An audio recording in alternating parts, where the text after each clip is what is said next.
Boa noite a todos, sejam bem-vindos às nossas palestras da área sul, né, Assessoria Regional Espírita da região sul do Tocantins. E eu peço à nossa amiga Grace Gonçalves que apresente o nosso amigo palestrante. Apresentar o Geraldo Campetti é apresentar um carinho, né? Apresentar um carinho em nossas vidas. Geraldo Campetti é o nosso companheiro que faz tanto bem a todos nós, trazendo essas palavras de incentivo através do Evangelho de Jesus, da doutrina dos Espíritos. Colaborador incansável do Cristo, vice-presidente da Federação Espírita Brasileira, está aí conosco, trabalhando e divulgando a doutrina espírita dia e noite. Quando dorme, então, com certeza ele está aí fazendo live da vida e continuando o trabalho. Geraldo Campetti, seja bem-vindo ao seu estado do Tocantins. Oh, querida Grace, muito obrigado, viu? A você, o Tassiano, aos queridos amigos e irmãos do Bezerra de Menezes, dessa belíssima cidade, né, de Gurupi, no estado do Tocantins. Tão bom estar com vocês, pessoas tão queridas que as sinto, confesso, como da minha família. Nós formamos uma família, estamos juntos já há muito tempo, há décadas, não é, Grace? Então, a gente está nessa caminhada, nessa jornada. Boa noite a todos que já estão conosco, aqueles que estão chegando nesse instante. Nós estamos aqui num ambiente mais intimista, não é? Mais à vontade, mais gostoso, a gente pode conversar, né? Ao invés de fazer uma palestra mais tradicional, a gente pode conversar. Podemos estar mais próximos ainda. Mesmo porque o tema proposto pela casa é um questionamento desafiador. Quando a gente faz perguntas para nós mesmos, é uma coisa muito boa, porque a gente tende a buscar respostas. A recomendação de Santo Agostinho, inclusive, na questão 919 de O Livro dos Espíritos, na linha A, na letra A, ele pede para que a gente interrogue a nossa consciência, ou seja, a gente faça perguntas a nós mesmos. Como é que foi o nosso dia, o que a gente fez, como é que nós agimos, né? É bom a gente se perguntar o que nós pensamos, não é? O que nós temos feito da nossa vida, enfim, como é que vai ser o nosso dia de amanhã. Isso é importante. Quando a gente interroga, a gente pergunta, a gente está buscando respostas. E, de certa maneira, estamos nos preparando para também ofertar as respostas quando ainda não as temos. E é uma grande oportunidade. Então, a gente poder tratar de um assunto que é tão atual e que é essa questão desafiadora. Como manter a confiança nesses tempos tão difíceis? Como?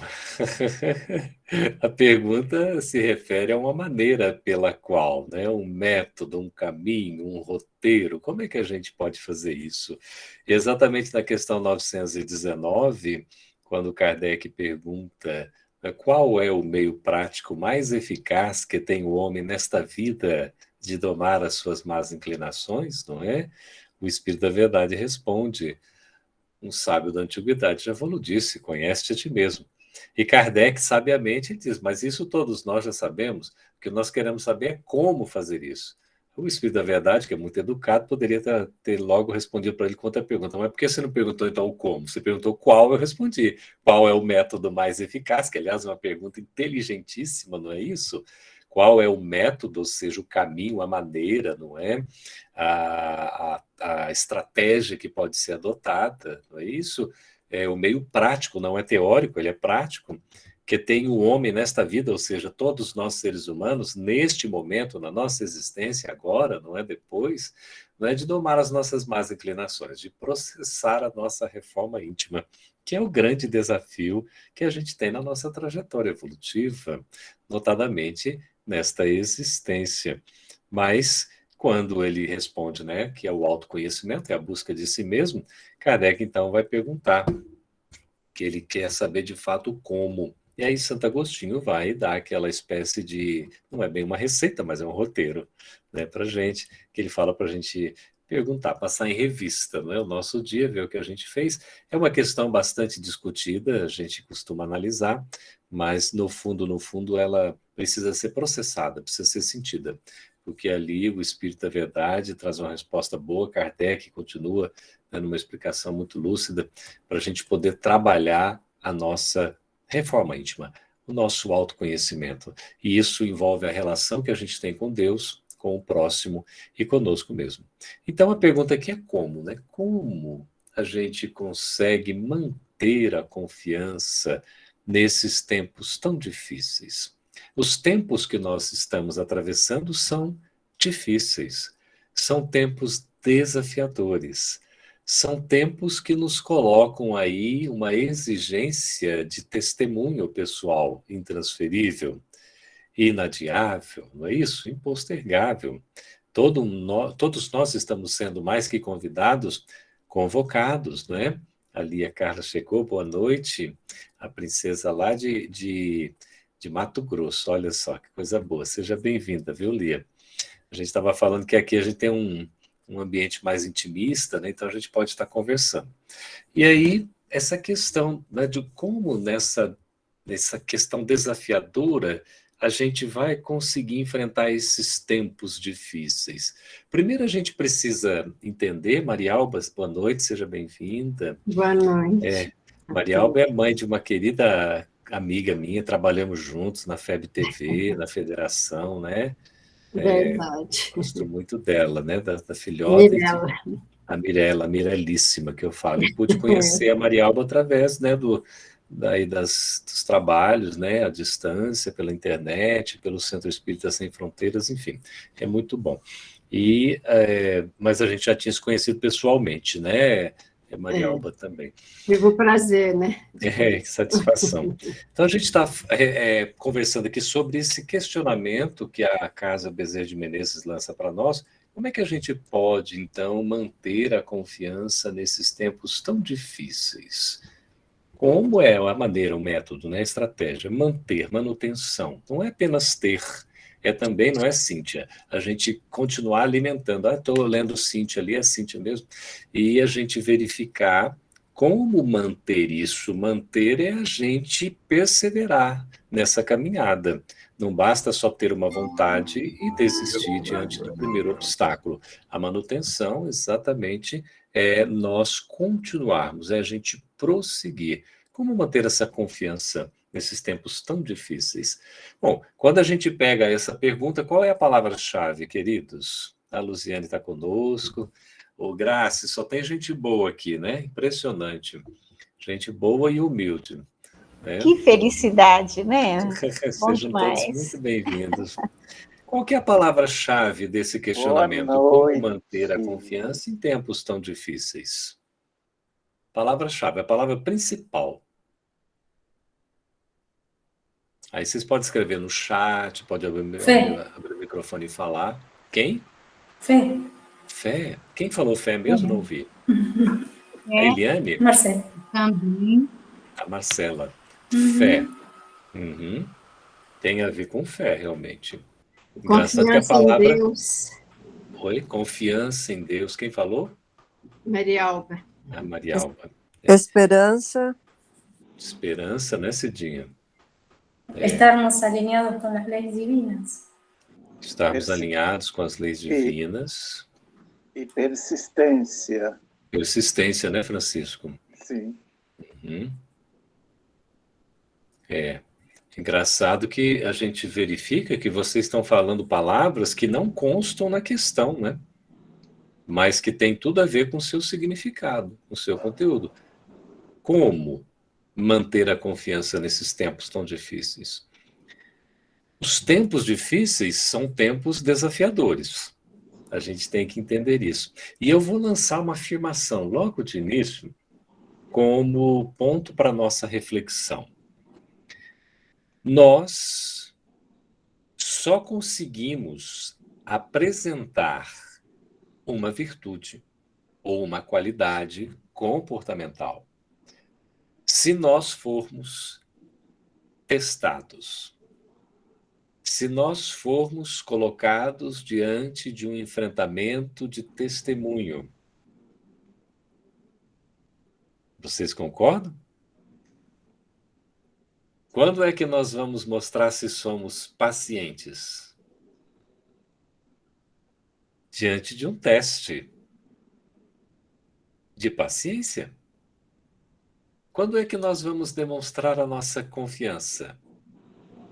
Diante de uma prova que nos chega, para ver se efetivamente nós somos confiantes. Então, este assunto, a Viviane está dizendo ali, paciência. Paciência, arte de saber esperar. Paciência, ciência da paz. Diz Emmanuel que ter paciência é ouvir pela quinta vez a mesma coisa como se fosse pela primeira. Paciência é uma conquista, é uma virtude. Não é algo pronto que a gente adquire como se fosse um produto. Seria muito bom, né? Se a gente fosse numa farmácia, olha, me dá uma dose de paciência, não é? Ou no mercado. A gente não encontra assim. Você pode até encontrar um calmante, alguma coisa assim, mas se você internamente não estiver com essa paciência pacificado, vai ficar um pouco difícil, não é? Olha, a Áurea falou em fé. Fé. A Lia fala em fidelidade a Jesus. A fé tem a ver com fidelidade. Não é isso? Ter fé é ser fiel, fidedigno. E a graça lembra coragem, como é importante. Olha, através da dor, né? E superar com fé e confiança. Né? A Maria Alba está dizendo. Tudo isso que vocês estão falando são características como qualidades que estão dentro de nós. Não estão fora, concordam?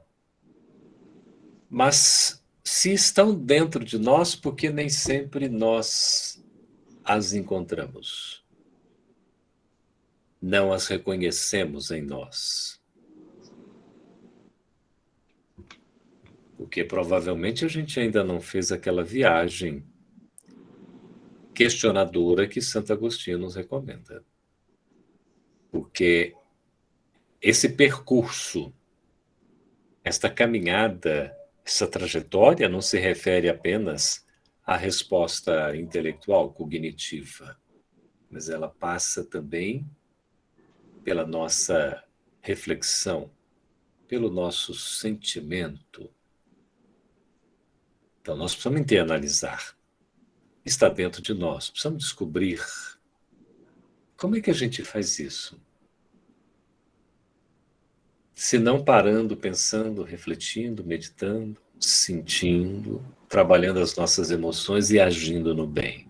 Parece ser tão fácil, né, Campete? A gente fala assim, mas não é simples. Por isso que são caminhos difíceis. São tempos desafiadores que nós estamos vivendo. Mesmo porque estamos numa travessia. A transição é uma travessia. Em momento de travessia, ninguém está muito tranquilo. Nós estamos atravessando, nós estamos como se em trânsito de uma margem a outra. Como se estivéssemos passando por uma ponte, em movimento, em trânsito. Então, não estamos muito serenos, acomodados, não nos sentimos nem muito à vontade, porque estamos nesse processamento. E é natural que assim seja no momento do trânsito, da transição, porque nós vamos ser incomodados mesmo, nós vamos ser tocados nas nossas necessidades. Porque os tempos chegaram, não é, Budi? E a gente tem que trabalhar exatamente as nossas virtudes que a gente precisa desenvolver e trabalhar os vícios que a gente ainda alimenta, no sentido de erradicá-los. Agora, a palavra-chave tem tudo a ver com o que vocês falaram, mas na própria questão é o substantivo confiança. Como manter a confiança em tempos tão difíceis? Eu queria compartilhar com vocês um conceito de confiança que a gente já fez algumas vezes, até já escrevi texto sobre isso e publiquei em podcast e também tem uma videoaula na internet já de 30 minutos só falando de confiança. O conceito de confiança. E eu aprendi esse conceito num curso, um curso profissional. Foi da Fundação Dom Cabral, de Minas Gerais, e um japonês, viu, Budi, aí, ele tinha, porque fala isso, porque é questão da inteligência, né? Esse pessoal tudo assim. E ele trouxe um conceito que eu jamais esqueci. Uma fórmula, Tassiano, você acredita, da confiança? E a gente escreveu uma fórmula quase mágica da confiança. O que é a confiança? Antes de eu trazer para vocês, vamos ver o que nós entendemos sobre confiança. A Maria Alba está falando, a falta do autoconhecimento, ampliando nossa consciência através, né, do amadurecimento emocional e psicológico. Precisamos de tempo a partir do momento em que decidimos seguir o caminho do Pai. Além disso, né? Interessante, a gente toma a decisão e aí tem que seguir. E essa trajetória não é tão simples, que a gente tem que se despojar, não é, Maria Alba, de um monte de coisa, se desapegar, se desprender e conquistar outras. O que é confiança, meus amigos?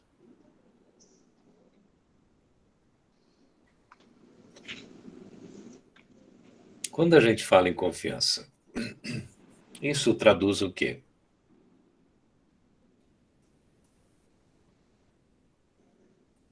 Confiança. Certeza seria? Oi? Certeza? Certeza, por exemplo, Certeza? na vida futura. Ter certeza que A passa. Marilis que...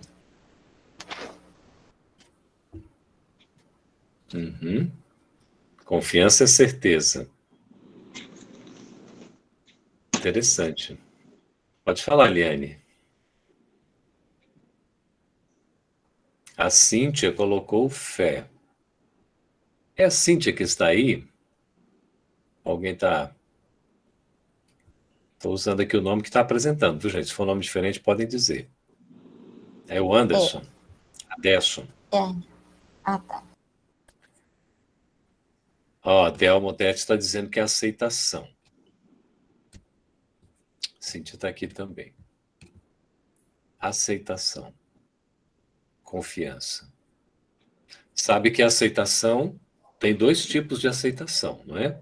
Aceitação quando a gente obedece, que é o consentimento da razão, e aceitação quando o coração aquece, que é a resignação. Isso está no Evangelho, não é? A resignação é a aceitação, é o consentimento do coração. Olha, é o Tassiano que está falando entrega, a Maria Alba colocou certeza, confiança, né? Amparo, proteção, pertencimento, assim, professor, educador, né? Gestor da educação, ela faz o roteiro logo, né? Tá ali, ó. Então você tem amparo, proteção, pertencimento, isso é confiança.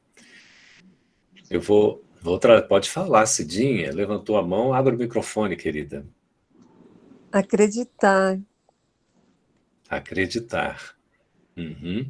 Acreditar. Acreditar tem a ver com essa crença, né? Interessante. Eu vou trazer a primeira palavra, então, dessa fórmula, que vocês podem escrever aí no celular de vocês, no notebook ou no papel, se tiverem em mão. Confiança é igual. Tá certo? Vamos por esse raciocínio. Confiança é igual, que é uma fórmula. Qual que é o primeiro elemento, né? Vai ser, então, algo mais algo dividido por algo. Isso é confiança, tá bom? Isso é uma fórmula, como se fosse uma fórmula matemática, mas aqui nós vamos colocando essas variáveis, não é, com substantivos. Então, confiança é igual... Sabe qual é a primeira palavra? Já surgiu aqui assim, não exatamente como ela, mas já no sentido que a Cidinha acabou de falar, quando ela falou de acreditar. Mas existe. Para acreditar, qual é o vocábulo que a gente pode dizer como substantivo? Quando eu me torno acreditável, o que é? O que eu preciso ter? Credibilidade. Credibilidade. Então, confiança começa por aí. Confiança igual credibilidade. Tá certo? A Esther está falando crença em algo que não vai falhar. Isso é confiança. Será que algo não vai falhar? Vamos ver aqui nessa fórmula. Credibilidade. Para eu acreditar em alguém, ou seja, alguém me tornar crível ou acreditável, e para eu me tornar também acreditável, me tornar crível a alguém, o que é preciso ter? 3 características. Estar de acordo com. Estar de acordo com. Olha que interessante. Estar de acordo com. Nós vamos chegar nesse ponto aí. Confiança é estar de acordo com. Se eu estou de acordo com, porque eu estou confiando, isso aí vai me levar a um segundo elemento que a gente vai trabalhar daqui a pouquinho, viu? A Esther está colocando probidade moral. Então, nós vamos começar por aí. Para ter confiança, é preciso que eu me torne acreditável. E que para eu também acreditar em alguém, é preciso que haja essa probidade moral. Nós vamos chamar aqui, como Platão se referiu, a palavra ética. É preciso ser ético, ter ética. Ok, Cidinha? Você quer falar, por favor? Não, ia falar isso que você falou. Ética. Ótimo. Então, veja lá, ética. Ética. Ética no sentido platônico, como o filósofo se referia à ética da verdade, à ética da bondade e à ética da beleza, do estético, que nos faz enxergar a vida com otimismo. Não é a ética da conveniência. Não é a minha ética, é a sua ética, e às vezes o que é ética para mim não é para você. Ética está associada à moral como regra de bem proceder. Se eu sou ético, eu não desejo mal a ninguém. Eu não quero o mal de ninguém. Ser ético é não puxar o tapete do outro. É não prejudicar o outro. Então, eu busco a justiça da bondade e a bondade justa. Que sempre a justiça vai levar à bondade e a bondade é sempre justa. Mesmo que às vezes eu possa me enganar, mas se eu estou sendo bom, eu estou no bom caminho. A ética que nos leva à verdade. A verdade que é algo que transcende. Então eu não me iludo, eu não me engano. Eu não me deixo envolver com as coisas passageiras, ou pelo menos não dou ênfase a elas, porque a verdade, ela é absoluta porque vem de Deus, é atemporal. Por isso que no Espiritismo a gente aprende a fé inabalável, só o é a que pode encarar face a face a razão em todas as épocas da humanidade. Confere? Então vejamos, a ética é essa questão que para nós não é tão simples, porque hoje a gente vê muitas pessoas com falta de ética. Se a pessoa é antiética, eu não vou confiar nela, porque ela não me é acreditável. E se eu não sou ético, as pessoas também não vão acreditar em mim. Confere? Tudo bem, esse é o primeiro elemento da credibilidade. O segundo elemento é o seguinte: as pessoas vão acreditar em mim, e eu vou acreditar em alguma pessoa, quando aquela pessoa ela tem competência. Competência no sentido de conhecer. Por exemplo, se eu for fazer uma consulta médica, eu naturalmente vou ao médico. Eu não vou me consultar com uma pessoa que não seja um médico, confere? Se há uma identificação de um problema específico, eu vou consultar um especialista. Não é? Porque ele pode ser médico, mas ele pode ser um clínico geral. Então, você vai num médico especializado para tratar de um problema específico. Por quê? Porque aquela pessoa ela tem conhecimento. Ela estudou, se formou. Ela aprendeu sobre o assunto. Confere? Então, eu confio porque a pessoa conhece. Ah, não, naquele lá você pode acreditar, porque o cara sabe. A pessoa sabe. Então, eu tenho confiança. Tem conhecimento, é especializado, é estudioso, está atualizado, conhece. Onde é que a gente se torna também acreditável em termos da doutrina espírita? Nós, como pessoas. O que a gente confia numa pessoa para dizer que ela é espírita? Porque ela conhece, porque ela estuda, porque ela tem base. Mas, que eu posso, por exemplo, ir numa pessoa, né, num especialista, por exemplo, só que eu vou ter que fazer uma cirurgia. Acontece que o cara é especializado e tudo, só que é a primeira cirurgia que ele vai fazer. Eu vou ser o primeiro paciente dele em termos de uma cirurgia. Será que eu vou sentir confiança? Será que eu vou acreditar? Ele me torna, assim, acreditável? Geralmente eu fico inseguro, não fico, não? Porque a pessoa, além de conhecer, ela precisa ter o quê? Experiência. É por isso que os médicos passam pela chamada residência, não é isso? Período lá que vão adquirir experiência. Né? E nos vários outros cursos a gente passa por estágios, que é onde a gente tem a oportunidade de exercitar, desenvolver a habilidade, que é um componente também da competência. Confere? Então, para acreditar em alguém e para me tornar acreditável, além de eu conhecer, eu tenho que ter prática, eu tenho que ter experiência, eu tenho que ter vivência, porque isso vai dar segurança. Olha, o indivíduo... Gente, é o seguinte, o cara, ele vai ser um motorista, viu? É o nosso... É como o pessoal colocou um post há pouco tempo, viu, Tassiano? O cara, assim, o piloto, né, desejando excelente viagem para o pessoal, né? Só que ele estava da casa dele. Excelente viagem para vocês. Ou está pilotando aqui à distância e tudo, né?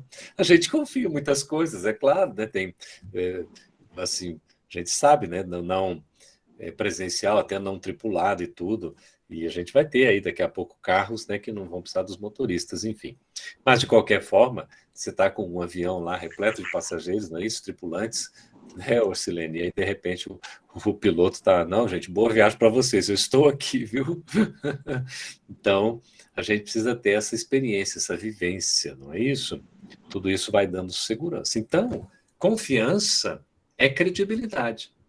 E credibilidade é ter conhecimento, ter experiência e ser ético. Porque não adianta nada, eu sou um sabedor, não é? Eu tenho altas experiências, só que eu sou um cara antiético. Ora, aí eu vou desvirtuar o meu conhecimento e a minha prática, com certeza, como acontece com muitas pessoas públicas, inclusive, que têm conhecimento, têm experiência, têm vivência nas áreas e tudo, poderiam prestar excelentes serviços, mas como não são éticos, acabam trabalhando no benefício próprio, esse prejuízo de outrem. Então, veja, credibilidade é isso, está associado a esses 3 elementos. Anotaram aí, gente? Tudo bem? Ficou claro? Mas, como é uma fórmula, não é isso? A gente segue, tem outro elemento. Confiança é igual a credibilidade, que exige o conhecimento, a experiência e a ética, mas o quê? Credibilidade mais... Essa outra palavra é um pouco mais difícil, acho que vocês não vão saber, não.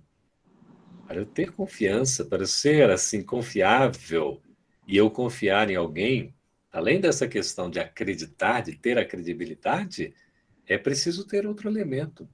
Como é que eu confio numa pessoa? Como é que eu consigo, assim? Só perguntar para vocês, uma pessoa que a gente não conhece, a gente confia? Eu não conheço, não tem nem referências, a gente vai confiar? Fica um pouco difícil, né? Então, para a gente confiar, além de acreditar, é preciso ter af o que mesmo, gente? Afinidade? Afinidade, Cidinha. Exatamente, afinidade. Afinidade, Lia. Isso. Afinidade. Né? José Sampaio está conosco. Confiança é igual, credibilidade mais afinidade. Mas a afinidade também, para ser conquistada, ela tem 3 requisitos aí. Afinidade é aquela coisa assim, não é? Às vezes eu nunca vi a pessoa. Quando eu vejo pela primeira vez, parece que é paixão, né? Amor à primeira vista, não tem isso? Outras pessoas a gente vê assim, nunca viu, vê pela primeira vez, já não tem tanto assim. Mas o que é preciso para ter afinidade? O primeiro elemento da afinidade é a tal da simpatia. Simpatia. Concorda, Eliane? Porque se a pessoa é simpática para comigo, eu sou simpático para com ela, nós temos uma tendência a ter uma afinidade muito grande. Fica tudo mais Positivo com fácil. positivo. É, positivo com positivo. Aí se Isso, dá. Física. exato. Aí a gente acaba, não é, tendo assim, o que que acontece? Uma certa simpatia que vai facilitar todo o processo de afinização, de afinidade, tá certo? Os semelhantes acabam se atraindo, não é? Os afins estão juntos ali, tá? Então tudo bem. Só que nem sempre isso acontece. Por exemplo, a Grace, desde a primeira vez que eu a vi, ela me foi simpática. Eu não sei se houve, né, a recíproca. Coraçãozinho, né? A gente não tem muita facilidade. Quer ver o Tassiano fazendo depois desse coração aqui, tá bom? E o que a gente vê? Nem sempre é essa questão da simpatia que chega, né, na primeira vista e tudo mais. Às vezes até a pessoa não nos é muito simpática, mas a afinidade se forma também pela convivência.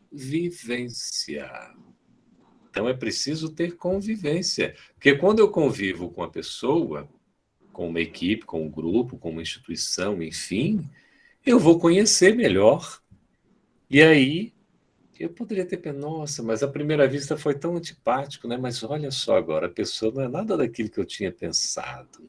É muito diferente, porque eu aprendi a conhecer aquela pessoa, enxergar o lado bom dela, que todos nós temos, vemos os esforços do outro, e aí, de repente, pela convivência, a gente também gera a afinidade. E o terceiro elemento da afinidade é a tal da uma música de um musicista mineiro, poeta, que ele diz assim: é coisa para se guardar debaixo de 7 chaves, dentro do coração. Assim falava a canção. O que é isso? Amigo. Então, a amizade. A afinidade tem a ver com a amizade, não é? Além da simpatia, da convivência, a amizade. O amigo nos é afim, é o companheiro de jornada, por isso a gente confia, tá certo? Então veja lá, já temos aí a parte de cima dessa fórmula, falta só a parte de baixo, não é isso? Então nós temos lá, olha, confiança é igual credibilidade mais afinidade. Dividido por quê, gente? Vai ganhar um passe aí quem souber dizer.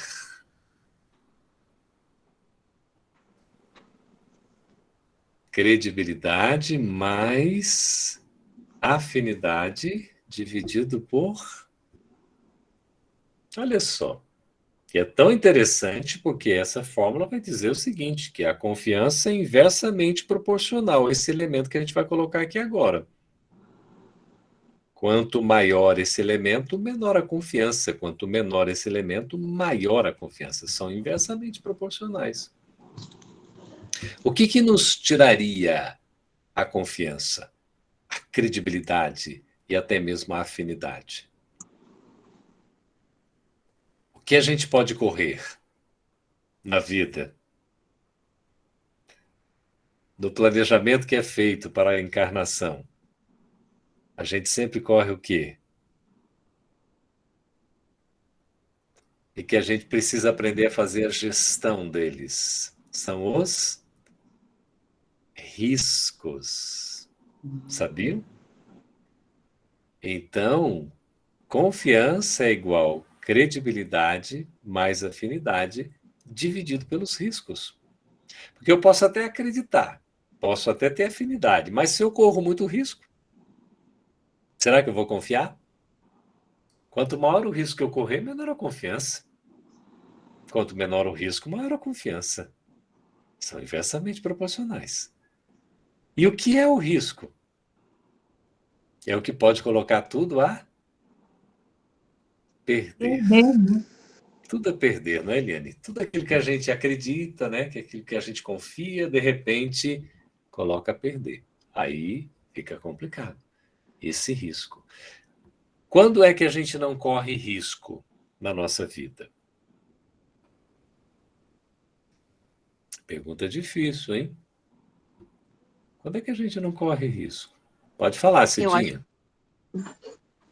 Quando você não pratica algo, você tem que praticar para correr o Então, risco. olha, você Eu sabe que... Pode falar, Bud. acho que é quando a gente não vigia, né? Temos que sempre estar atentos ao que a gente está fazendo. Acho por isso que a primeira palavra, quando a gente não é orar e vigiar, é vigiar e orar, né? Então a gente tem que estar sempre atento ao que nós estamos fazendo. Aí, nossas escolhas, a gente acaba correndo menos riscos quando nós estamos mais atentos, acho. Exato. Olha, sabia que o Jesus falou no sermão profético, né, que é um dos seus sermões, que Marcos registrou também, capítulo 13, versículo 33. Olhai, vigiai e orai, porque não sabeis quando virá o tempo. Nós sabemos que os tempos já chegaram, né? Jesus falou isso há 2000 anos. Olha lá, os tempos agora chegaram. Mas olhai, primeiro, vigiai, segundo, orai, terceiro. Olhar para ter essa percepção da realidade, não se deixando iludir. A vigilância para nós estarmos atentos, para não perdermos nunca o nosso referencial, os objetivos, né, para os quais nós viemos aqui. E a oração, que é um suporte, como o escudo, uma conexão com o sagrado, para nos dar essa força e lucidez, para a gente seguir em frente. Ok? Então, mas será que quando eu estou, né, sem fazer nada, eu não estou correndo risco? O Joaci está falando quando somos acomodados. Né? Quando é que a gente não corre risco? Quando nós somos acomodados? Está sempre um pé na frente e um pé atrás, né? Você veja lá. Um pé à frente e um pé atrás. Se eu estou com um pé à frente e um pé atrás, eu não saio do lugar. Na administração, Eliane, na gestão, a gente aprende que nós damos 2 passos à frente e 1 atrás, porque pelo menos um a gente garantiu. O que a gente dá 2 à frente? Porque nós precisamos caminhar. Por que a gente volta 1 para reavaliar? Tá certo? Aí a Graça está falando em segurança, porque isso é um motivo realmente de segurança. Na nossa vida a gente vai assim, nós sempre vamos avançar. Se a gente fica estacionado, acomodado, sem fazer qualquer coisa, nós estamos correndo risco. Notadamente nos tempos difíceis que a gente está vivendo. Por quê? Porque os tempos chegaram. Não há como a gente cruzar os braços e ficar só observando a realidade. É preciso fazer a nossa parte. Então, não fazer nada é um grande risco. É contra o vento e com fume forte. Oi? Fiz às 10 horas da manhã. Eu não ouvi, não sei se vocês ouviram, gente. De manhã, os 2. A parte da tarde eu fiz só o consumo. Eliane, eu não Já sei deve se estar conversando em casa. Oi, desculpa, filho. É remédio da senhora aqui, desculpa. Pois tá bom, de manhã à tarde, tá? Então tá bom. Olha só. Então, veja, nós temos essa segurança se nós estamos caminhando à frente. Se a gente está estacionado, nós estamos correndo risco. Na vida, gente, na existência terrena, o tempo todo nós estamos correndo riscos. A gente vai buscar mais segurança, né, Lia? Sempre. É natural, é do próprio instinto de conservação. Mas o risco também faz parte da nossa caminhada. Só não corre risco quem não faz nada, e mesmo assim ele está correndo o risco de não aproveitar a oportunidade de fazer alguma coisa. Que ele está perdendo tempo. São tempos difíceis e que eu preciso enfrentar. Eu preciso ter essa disposição. Por isso que a coragem é fundamental. E integra também a confiança. Então, vejamos, não é? Dividido pelos riscos. O que eu tenho que fazer com os riscos na minha vida? Gerenciá-los. Não é, Marcela? Fazer uma gestão sobre eles, administrá-los. É como o medo. O medo, dificilmente eu não vou sentir algum tipo de medo. Né? Marcela, terapeuta, ela sabe melhor que a gente. Quem é da área de saúde aqui, da psicologia, enfim, a gente sente medo, e aliás sente medos, né? Até no plural, porque é uma emoção, vem de dentro para fora. O que a gente não pode deixar é que o medo nos domine. Então é a mesma coisa nesse sentido. Os riscos a gente vai correr porque nós estamos fazendo alguma coisa. A Graça está falando, só cai quem está caminhando. Exatamente. E só tem oportunidade também de se levantar e progredir quem está caminhando, não é? Nós não precisamos, gente, errar para aprender. Eu tenho enfatizado esse conceito porque a gente costuma dizer que errar é humano. Errar não é humano. O humano é acertar.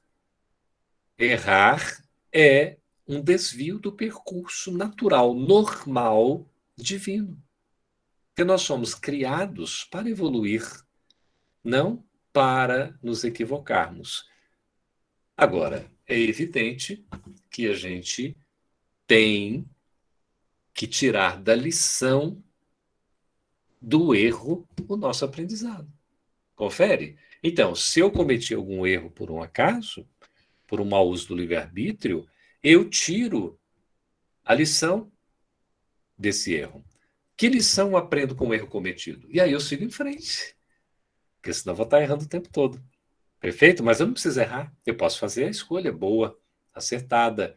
E se eu souber administrar a minha confiança, eu consigo acertar. Porque a confiança diz respeito ao quê? Né? Ali a Carla está lembrando, não fazer nada é enterrar os talentos. É a parábola dos talentos, exatamente. E o indivíduo que enterrou o talento, que ele só tinha recebido um porque era o dos menos competentes, né? O menos competente entre os três, ele recebeu 5, 2, tinha ali, né? A intermediação da competência. O mais competente recebeu mais, o competente intermediário recebeu 2, e o menos competente recebeu 1. E os outros 2, né? Eles trabalharam os talentos, investiram e tal, desenvolveram e duplicaram. O outro, com medo, que era o menos competente, enterrou o talento, com medo. Medo manifestado pela insegurança, porque ele sabia que o Senhor era rigoroso, ia pedir contas, prestação de contas. Todos nós devemos prestar contas sempre, o tempo todo na nossa vida. A gente não tem que ter medo disso, como não devemos ter medo de avaliação. Confere? Por isso, ter a coragem de fazer. Mesmo se a gente errar, vamos aprender com o erro. Precisamos errar? Não, mas se erramos, aprendemos com ele. É como assim, precisamos cair? Não, mas se cairmos, vamos nos levantar e seguir em frente. Porque isso vai nos fortalecendo, tá certo? Então, veja lá, né? Ali a Marialba está falando, até mesmo na cirurgia de emergência corremos riscos. Sim, sempre estamos correndo risco, né? Em todos os sentidos. A gente sai de casa, nós estamos correndo risco. O que a gente deve fazer, monitorar, não é? Vigiar, é ter um trabalho que nos dê a relativa segurança, é a gestão dos riscos. Então, se eu sei, por exemplo, né, eu vou fazer uma viagem, eu tenho que estar com o carro revisado, o carro em dia, né, se eu for via rodoviária, não é isso? Né, estar com os documentos em dia, né, enfim, tem que estar prevenido, evidentemente, porque senão eu vou sofrer consequências da minha incúria, né, da minha incompetência, porque eu não me preparei adequadamente. Mas como é que essa confiança? Eu posso confiar em quem?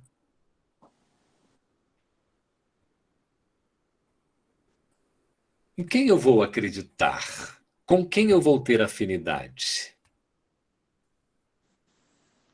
Qual é o primeiro indivíduo, objeto da minha confiança? Marcela, pode falar? eu. Sí, primero con nos mismos. A confianza comienza de nos mismos para afuera, ¿no? Tudo começa desde nós mesmos. Então é importante o diálogo com o nosso interior, de aí resulta a confiança e tantas outras coisas. Exatamente. Então tudo começa dentro de mim, não é isso? Tudo começa em nós. A confiança primeira deve ser a autoconfiança. Eu tenho que confiar em mim mesmo. Nos tempos difíceis, desafiadores que nós atravessamos, vamos enfrentar a crise. Estamos enfrentando a crise. Enfrentamos crise de toda a natureza. Social, familiar, na relação na casa espírita, interpessoal, intrapessoal, crise econômica, não é? Todos enfrentamos vários tipos de crises. E a gente precisa saber trabalhá-las, porque estas crises podem se converter em oportunidades. Mas começa dentro de nós, a autoconfiança. E apliquemos a fórmula para nós mesmos, então. Acreditar. Credibilidade. Será que eu sou? Eu acredito em mim? Para eu acreditar em mim, eu preciso ver. Vamos passar pelos 3 crivos. Eu conheço? Eu tenho experiência? Eu sou ético? Ué, Campete, mas você está falando isso com relação a nós mesmos, a cada um de nós? Isso, exatamente. A relação intrapessoal, porque a gente se relaciona conosco mesmo. Eu preciso primeiro me amar para amar o outro. É um requisito fundamental. Então, para eu confiar no outro, eu preciso ter confiança em mim. Se eu não tenho confiança em mim, eu seria um eterno desconfiado. Então, para eu confiar em mim, eu tenho que ter conhecimento. Como é que eu tenho conhecimento? Estudando, buscando, lendo, pesquisando, refletindo, meditando, conversando, não é isso? Com os outros, aprendendo sempre. Sempre. Além da informação, conhecimento para chegar à sabedoria. Eu, às vezes, não domino tudo. É claro que eu não domino. Eu sou um ser imperfeito, senão seria Deus, né? Deus que tem a onisciência, sabe de tudo. Assim como Jesus tem onisciência com relação à Terra. Mas nós sempre podemos aprender um pouco mais. Sempre. E isso vai nos dando esta segurança da credibilidade. Eu acredito em mim. Olha, eu não sei tudo não, mas eu vou pesquisar, viu? Porque eu tenho elementos para pesquisar, para buscar informação, para estudar. Eu não posso me acomodar, tá certo? Gente, eu estou falando isso para mim mesmo, viu? Eu fico pensando tanto tempo que eu perco, meu Deus do céu, que loucura, não é? Segundo, a prática, mas eu não sei fazer, eu vou aprender. Como é que eu aprendo? Fazendo. Passando pela experiência, me colocando à disposição, observando quem sabe fazer, ficando ao lado do outro que tem experiência, trabalhando em equipe. Assim é que eu vou desenvolvendo essa questão da habilidade, adquirindo competência. E a questão ética, será que eu estou sendo sincero, honesto, né, probo, como foi colocado ali, transparente? Será que eu sou fiel? Não é? Eu sou fidedigno a mim mesmo, aos meus princípios, no que eu acredito? Nós que somos espiritistas, ou né, que estamos aprendendo o Evangelho de Jesus à luz do Espiritismo, nós temos um compromisso com a ética, a moral, porque está ali a humildade, a caridade, essas virtudes por excelência, não é assim?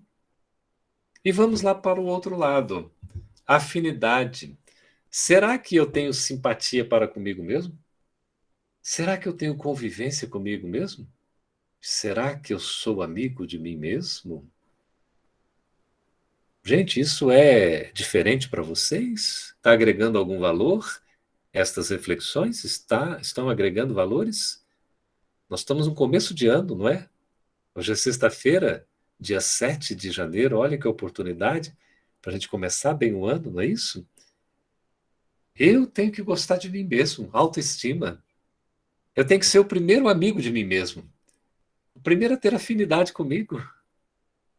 Preciso conviver comigo. Qual foi a última vez que eu convivi comigo, Tassiano? Você conviveu com você mesmo? Ah, mas Campete, eu estou o tempo todo convivendo comigo mesmo. Será?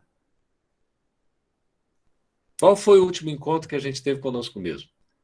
Qual foi a última vez que a gente se convidou para sair? Outro dia eu ouvi, Marcelo, uma palestra, o cara começou desse jeito. Eu falei, gente, que loucura, que viagem. Era um psicólogo falando, eu achei maravilhoso. Realmente, nós precisamos de tempo para nós mesmos, precisamos de espaço, precisamos fazer essas viagens para dentro de nós, não é? E temos essa convivência, essa simpatia, essa amizade. Porque isso vai trazer afinidade e vai trazer confiança.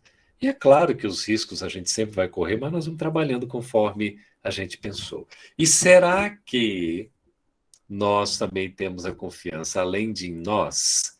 Porque se a gente é confiável, projetemos essa nossa confiança para o exterior. Em quem mais ou no que mais a gente pode confiar? Me dê um exemplo aí, por favor.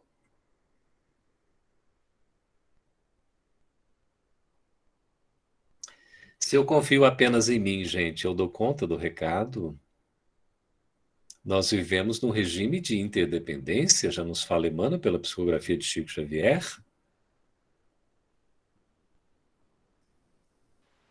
E Allan Kardec desenvolve na terceira parte do livro dos Espíritos a lei de sociedade, não é, Francisco? Pode falar. Sim. Eu confio primeiro em mim. Confio em Deus sobre mim mesmo. E preciso compreender que, às vezes, aquilo que eu busco posso não alcançar, porque eu preciso me reavaliar para ver o meu merecimento, mas continuo a confiar. Perfeito. Como é que a gente consegue, diante da nossa impossibilidade, não é, de realizações, a gente até pode fazer muitas coisas, e podemos até fazer tudo, mas não é assim a situação que a gente enfrenta no momento. Porque vivendo num regime de interdependência, nós nos dependemos reciprocamente. Confere, nós estamos vivendo como seres sociais, gregários, seres humanos. O que nos dá o estado de humanidade é a possibilidade da linguagem e da busca da convivência com o semelhante. Tá certo? Então, eu também preciso aprender a confiar no outro.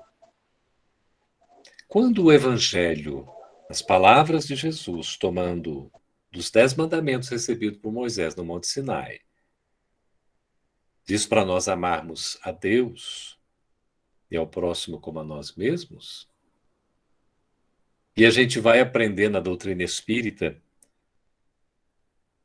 que nem sempre temos facilidade em amar a Deus, porque às vezes achamos distante, é que o amor ao próximo seria um caminho para o amor a Deus, porque aprendemos com André Luiz que o próximo é o nosso caminho para Deus, efetivamente. Então eu preciso aprender a confiar no meu próximo, no meu semelhante, que é o meu irmão. Se eu não confiar no outro, eu também vivo inseguro. Quem vive desconfiado tende a viver num processo de insegurança, porque sempre está armado, prevenido para o embate. E esse embate, muitas vezes, ele é externo, não interno, porque eu estou desacreditando do outro. Isso não implica em não ser prudente, conforme a recomendação do Evangelho. Como é que é lá? Ter a prudência dos lobos, é isso? Das serpentes, não é isso? Não é? É preciso ter essa prudência.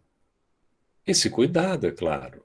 A gente não vai saindo confiando em todo mundo. Se não atender aqueles requisitos e corre risco, a gente vai desconfiar. Mas não significa que a gente tem que ir armado, não é? Porque aquele que desconfia, ele tende a não agregar. Porque a confiança é a base do relacionamento intrapessoal, interpessoal e com Deus. Se não há confiança, não há relacionamento seguro, feliz. Quando eu desconfio de alguém, não adianta. Por isso, a chamada fidelidade. Eu tenho confiança em você. Isso não significa que o outro tem que fazer tudo que eu quero. Eu vou tirar a liberdade do outro. Tem que respeitar o livre-arbítrio do outro. O que é muito difícil na convivência, mas tem que aprender, porque o outro é o outro. Nós somos nós. Marialba está dizendo, nós sempre fugimos de nós mesmos. Exemplo, quando chegamos em casa e estamos sozinhos. A primeira coisa a fazer é ligar a TV. Eu sou super televisivo, sabia? Cinéfilo, oh meu Deus.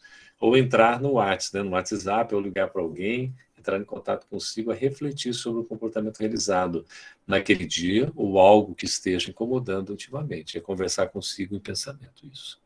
Conversar conosco mesmo, né, Marialba? Ter essa intimidade conosco. Abrir espaço para esse diálogo íntimo, que é onde a gente encontra Deus, dentro de nós, que é ali que Ele está. Então eu preciso confiar no outro, também.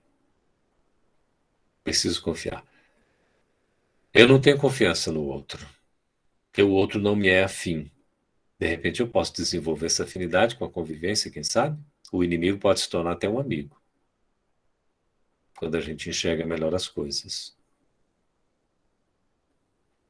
E eu preciso confiar em Deus também. Confere? Que é o meu Pai, é o nosso Pai. A confiança implica numa caminhada segura no presente. Isso é que é a confiança, é caminhar com segurança no presente. Os meus passos atuais são seguros porque eu confio. Eu tenho essa crença, que é mais que uma crença, é a certeza. Mas não é uma fé que se limita ao presente. Por isso que, junto da confiança, é preciso considerar a esperança, que é a expectativa. Por isso, no Espiritismo, a fé é raciocinada, a certeza de se alcançar o que se espera.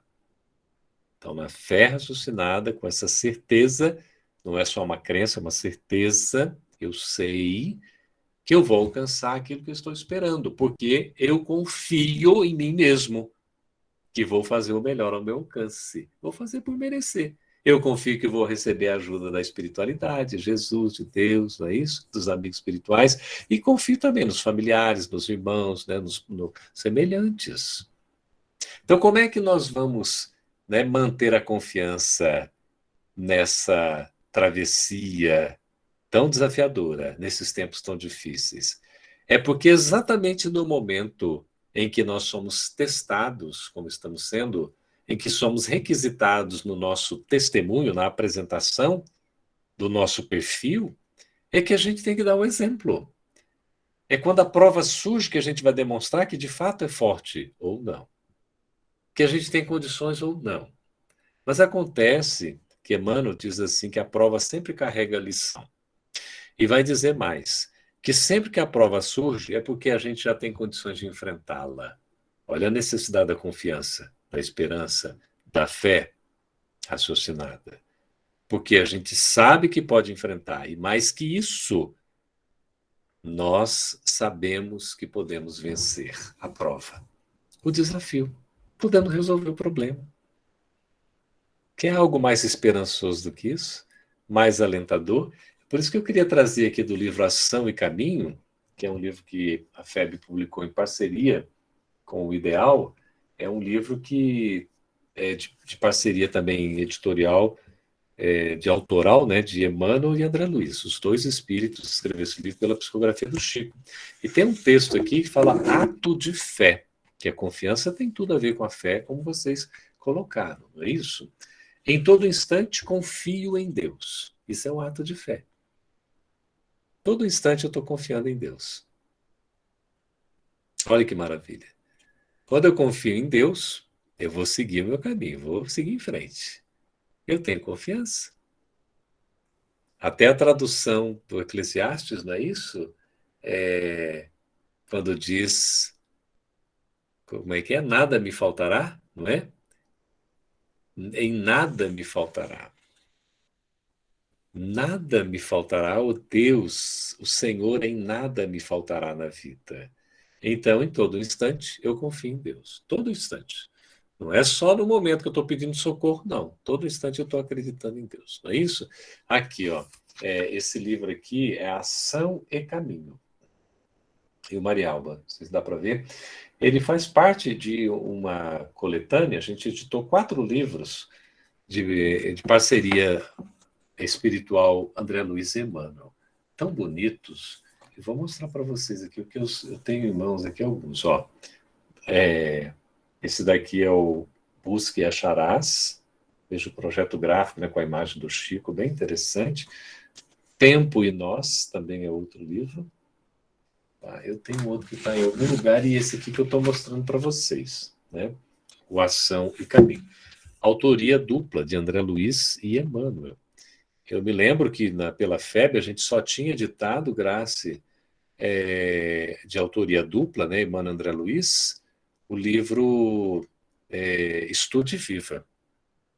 E agora nós temos mais esses 4. Interessantes, né? O outro, deixa eu ver aqui, que a gente tem... Tá aqui, mas são eu estou mostrando 3, tem um 4 aí. Aí ele diz assim: no que faço, penso em Deus. Veja lá, isso também é um ato de fé. No que faço, penso em Deus. Então, tudo que a gente for fazer, Bud, vamos pensar em Deus. Porque se nós estamos pensando em Deus, nós estamos nos associando ao que é bom. Com quem vivo, amo a Deus. Com quem vivo, amo a Deus. Olha que coisa maravilhosa, Marcela. Eusane, José Sampaio, Esther... Com quem eu vivo, eu amo a Deus. Estou assim, vendo Deus, né, Lia? No outro, no meu semelhante. Isso me traz confiança. Por onde sigo? Sigo com Deus. Por onde for. O caminho que eu for seguir, estou com Deus. Seguindo com Deus. No que acontece, Deus faz o melhor. Então veja a confiança na paternidade celestial, não é? A Lu, maninha Lu, no que acontece, Deus faz o melhor. Tem que ter essa confiança, que Deus sempre está fazendo o melhor. E tudo que eu tenho é bênção de Deus. Se eu tiver essa visão, tudo que eu tenho é bênção de Deus. Eu vou estar exercitando esse ato de fé constantemente na minha existência mesmo, no meu dia a dia. Por isso que a Lucy Dias Ramos, ela fala nesse livro lindo que a FEB também editou, se chama Se Tiveres Amor. Se Tiveres Amor. A Lia Luft desencarnou agora, né, semana passada. Essa autora aqui, Lucy Dias Ramos, eu sempre associei a um tipo de redação da Lia Luft. Ela escreve assim, mais ou menos no estilo da Lia Luft, Se Tiveres Amor. E uma senhora de mais de 80 anos, foi amiga lá né, da Sueli Calda Schubert, que já desencarnou também de Juiz de Fora, e ela vem falar para nós aqui, manter o otimismo. Como é que a gente, então, como manter a confiança nestes tempos difíceis que a gente está atravessando? Mantendo o otimismo. O otimismo é um olhar positivo sobre a vida. É um olhar esperançoso. É um olhar de fé. É um olhar de confiança. Como faz diferença quando naquele olhar que Jesus nos recomenda no sermão profético, vigiar e orar, eu consigo olhar a vida como realmente ela é. Quantas vezes eu enxergo problemas insolúveis quando tudo tem solução?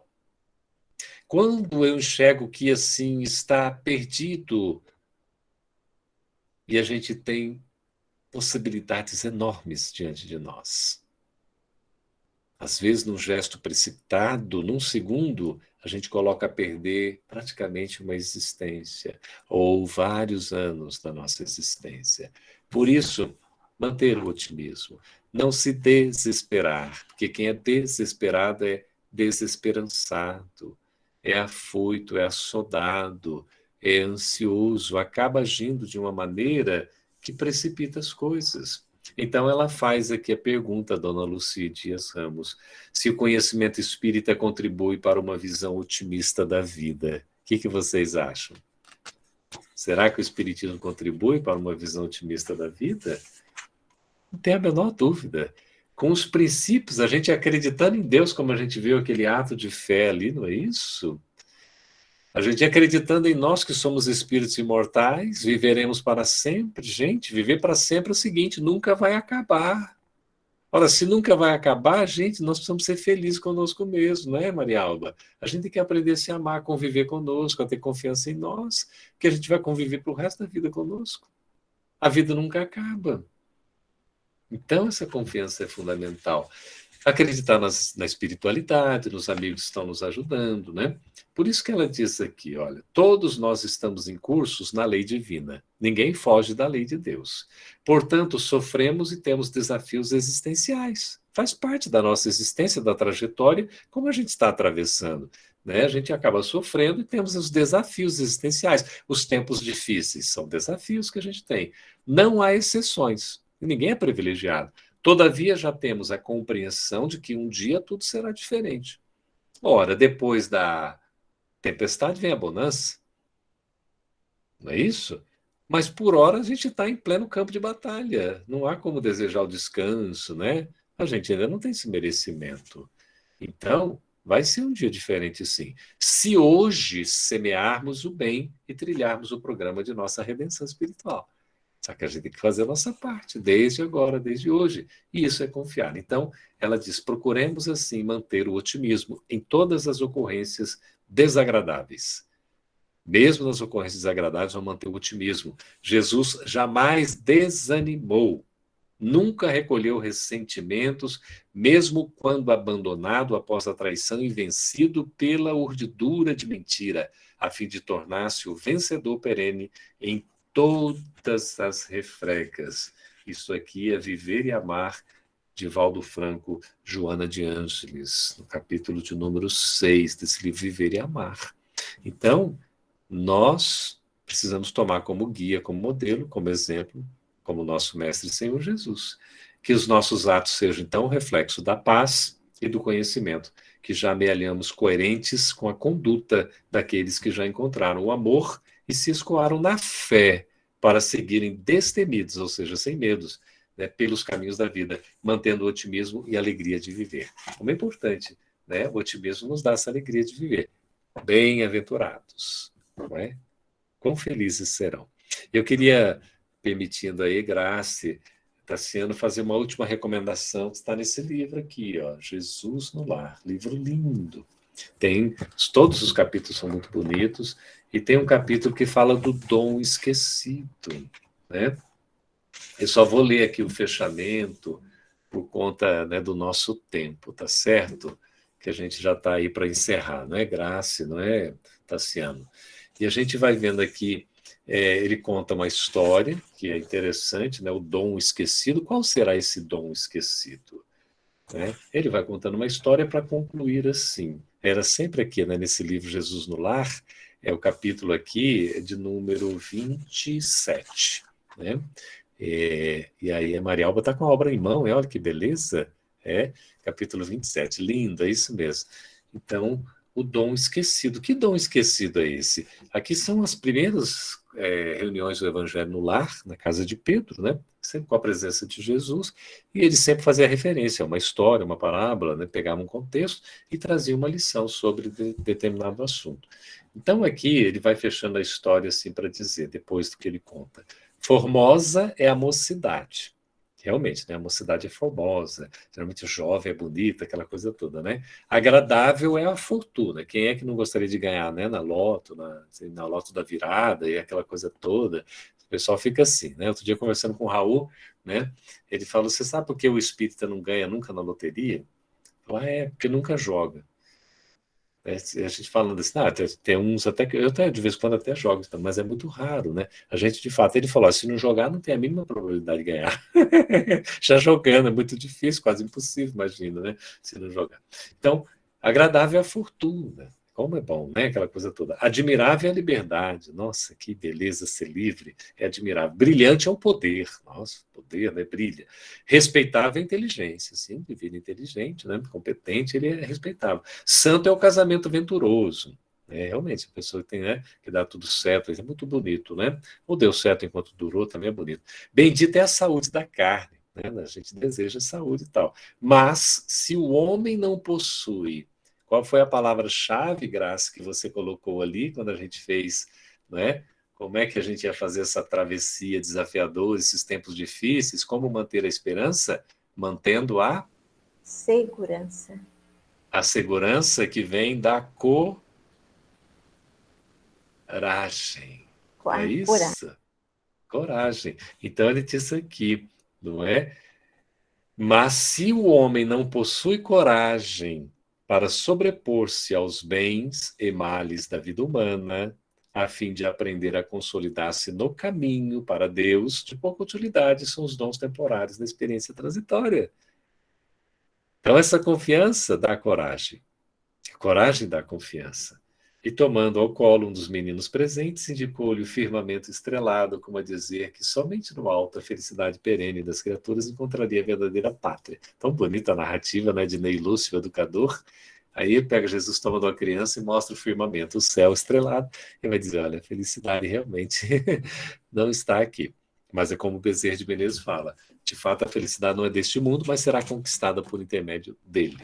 Então, gente, a coragem é fundamental para a gente ter esse otimismo e, sobretudo, para termos essa confiança. Né? Nós vamos manter essa confiança, mesmo com todos os desafios, com os tempos difíceis, e é aí que a gente tem que demonstrar de fato a confiança, que a gente confia em nós, confiamos em Deus, confiamos no próximo, não é isso? Corremos os riscos, mas estamos aí trabalhando para minimizá-los, né? Fazendo uma gestão sobre eles, e tendo o otimismo que nos dá a visão de um futuro melhor, mantendo a coragem que traz essa confiança para a gente enfrentar o presente com dignidade. Gente, só para fechar, né, que eu estou aqui empolgado, né, Grace? Mas eu me lembrei de outra história aqui também, que eu tentei localizar, não consegui, aqui do Jesus no Lar, que era um indivíduo que ele estava se desempenhando muito bem. E aí foram os inimigos da luz para poder derrubá-lo, né, diante das virtudes que ele estava apresentando. E aí fizeram com ele todo tipo de dificuldade, né? A pobreza, faltar os recursos, lhe deram poder, também lhe encheram de riqueza, enfermidade, enfim, e o cara não falhava em nada, né? Aí quando o seu obsessor chegou lá para o maiorão, né, disse, meu amigo, não está de jeito não, nós não estamos dando conta. Mas vocês tentaram uma coisa, chega ao lado desse indivíduo, começa a dizer para ele que ele não vale nada, que ele não tem valor, que ele está se achando tal, mas ele olha, é um zero à esquerda. E aí vai insuflando nele, sem muita pressa, vai lá e tal. E aí aconteceu assim, implantou o que nele? O desânimo, a falta de coragem, a falta de esperança, a falta de confiança. Aí aquele trabalhador acabou desistindo, porque não se achava digno de realizar a tarefa. Então, gente, neste início de ano, vamos aproveitar e alimentar a nossa coragem, a nossa confiança, a nossa esperança, o nosso otimismo, a certeza de que tudo vai melhorar, mas nós precisamos fazer a nossa parte, tá certo? Porque Deus, a espiritualidade, Jesus, não é? Kardec, já estão fazendo a deles. Vamos fazer a nossa parte, que tudo vai dar certo. E juntos somos muito mais fortes. Por isso que é importante essa caminhada em família, irmãos como somos, né? Fraternalmente, para a gente poder se fortalecer. No momento de maior dificuldade de um, estamos juntos ali. E amanhã a gente pode estar enfrentando também uma dificuldade e o outro está nos estendendo as mãos para nos ajudar. Porque a vida é assim, sempre ajudando, sempre sendo ajudado. Isso nos dá confiança e nos traz a certeza de que, de fato, esse amanhã será melhor, porque a gente está lutando para isso e estamos fazendo com fé, com dedicação, tudo o que está ao nosso alcance. Isso é muito bom, porque Jesus nos apoia, Deus também confia em nós. Ismael confia em nós. É o momento da gente apresentar, então, o nosso testemunho. Olha, a Maninha Lu, que é uma cabeça, né? Uma cabeça brilhante, intelectual, estudiosa, ela já trouxe ali. O texto de Jesus no Lar é o poder das trevas, viu, Maria Alba? Poder das trevas. Anotem aí, porque vale a pena essa leitura, que vai falar desse desânimo aí. Poder das Trevas é o capítulo de número, só para ficar mais fácil, se a gente acha que o Poder das Trevas é o capítulo 39. 39, tá bem? Muito obrigado, viu, Maninha Lu? Obrigado, queridos, pela paciência de me escutarem. Se vocês quiserem falar alguma coisa, que eu falei o tempo todo, vocês ficaram mais quietinhos, né, Tassiana? É com você e com a Graça aí, por favor. Então, Geraldo, que coisa linda, né? E lembrando que nessa lição sobre o poder das trevas, ele dormiu 100 anos, né? Ficou tão desanimado que dormiu 100 anos. É isso. Obrigada, Geraldo Campetti, obrigada a todos os nossos irmãos e irmãs aqui presentes. Que Jesus abençoe. Lá da Argentina, Marcela, tanta gente aí, de São Paulo também, né? Muita gente aí junto com a gente neste momento. Que Deus abençoe. São Paulo, olha, Mato Grosso. Mato Grosso. Recife, não é? O que tem mais? Nossa, Pernambuco. que bênção, gratidão. Começamos o ano 2022 com essa presença de vocês, com a presença do Geraldo, primeira live que é feita na sexta-feira, que era feita sempre na quinta, passamos para sexta-feira, e com o Geraldo Campetti, nessa inauguração. Obrigada. Uma bênção. Eu estou tão feliz que eu vou cantar uma música, se vocês deixarem. Nossa! Se forem correr, Deus o pessoal nos vai abençoe fugir. a todos. E, Geraldo, a gente sugere que a música que você vai cantar já seja prece de encerramento para nós. Não é isso, Luciano? Isso mesmo. Ótimo. Beleza, Pode então. ser. Então vamos cantar aqui, que tem duas músicas tão bonitas, eu vou cantar uma delas que já é mais uma prece mesmo, tá?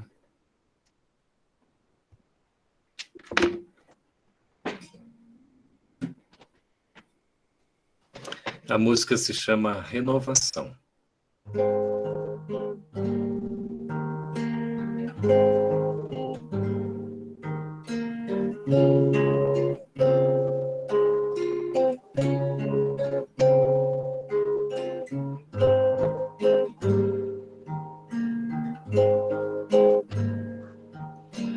Como nos muda a vida ao encontrarmos Jesus. O mundo de casa escura faz-se festa de luz. Vão-se as tristes lembranças, riqueza já não seduz, caminhar já não cansa, o céu na terra reluz. Cada voz, cada som, a esperança traduz,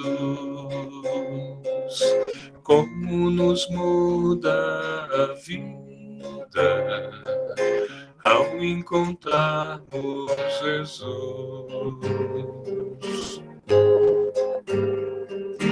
Cada voz, cada som, a esperança traduz, o mundo de casa escura é plena festa de luz. O mundo de casa escura é plena festa de luz.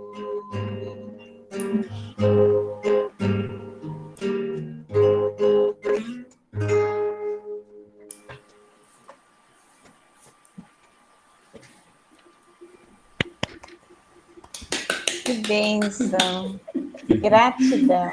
Linda música, gratidão. Eu que agradeço. Jesus abençoe. Todos nós. Beijo Gratidão. no coração, obrigado pela presença, Beijo a pelo convite. todos. Gratidão pelo convite.